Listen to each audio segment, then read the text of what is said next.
রাজগঞ্জের স্বর্ণ ব্যবসায়ী খুনের মামলায় ব্লক সভাপতি সজল ঘোষের জামিন খারিজ করল বারাসাত আদালত।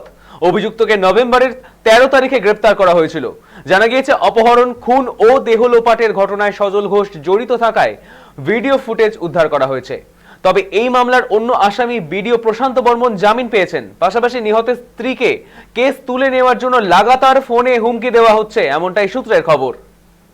উনি বেল ফাইল করেছিলেন এবং সেই আবার পুরনো গ্রাউন্ড যে উনি ছিলেন না ক্রাইমের সময়। তো আমরা এভিডেন্স দিয়ে দেখিয়েছি যে উনি নিউ টাউনে এবং ক্রাইমের বিভিন্ন জায়গাগুলোতে ছিলেন। আমাদের ভিডিওগ্রাফি আছে, মোবাইলের তোলা। আসামিদের মধ্যে একজন আসামি নিজেই মোবাইলে ভিডিও তোলে। আমরা ডিকোডেড টাওয়ার লোকেশন থেকে আরম্ভ করে সিসিটিভি ফুটেজ সমস্ত কিছু রেফার করেছি। আর এই person along with the video equally involve, মার্ডারের সময় ছিল, এই মার্ডারে পার্টিসিপেট করেছে এবং নৃশংসভাবে লোকটিকে মেরেছে। প্রথমে কিডন্যাপিং, তারপর মার্ডার, তারপর বডিটাকে ডিসপোজ অফ করার জন্য ছুঁড়ে ফেলেছে।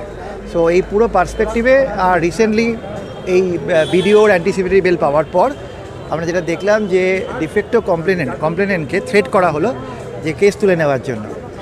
তো সেই টু দ্যাট এফেক্ট একটা জিডি করা হয়েছে, সেই জিডির কপিও আমরা কোর্টে জমা দিয়েছি। প্লাস এই ব্লক সভাপতির আগেও একটা কেস ছিল, যে কেসের ডকুমেন্টও আমরা জমা দিয়েছি। এগুলো সমস্ত কিছু দেখার পর কোর্ট ওনার বেলটা রিজেক্ট করেছে, বেল পেয়ারটা রিজেক্ট করেছে। স্বর্ণ ব্যবসায়ীর স্ত্রী কি ভয়ে পালিয়ে রয়েছেন? হ্যাঁ, ওনারা উড়িষ্যায় আছেন যেটুকু আমরা জানি, এবং তারপর ওনারা ওখান থেকে থ্রেট কল পেয়েছেন। থ্রেট কলটা নিয়ে তদন্ত চলছে এবং আমাদের একটা টু দ্যাট এফেক্ট একটা কমপ্লেন জমা পড়েছে। বিধাননগর কমিশনার ইনফরমেশনটা পাওয়ার পর কমপ্লেনটা এনকোয়ারি করে দেখছে কি আছে।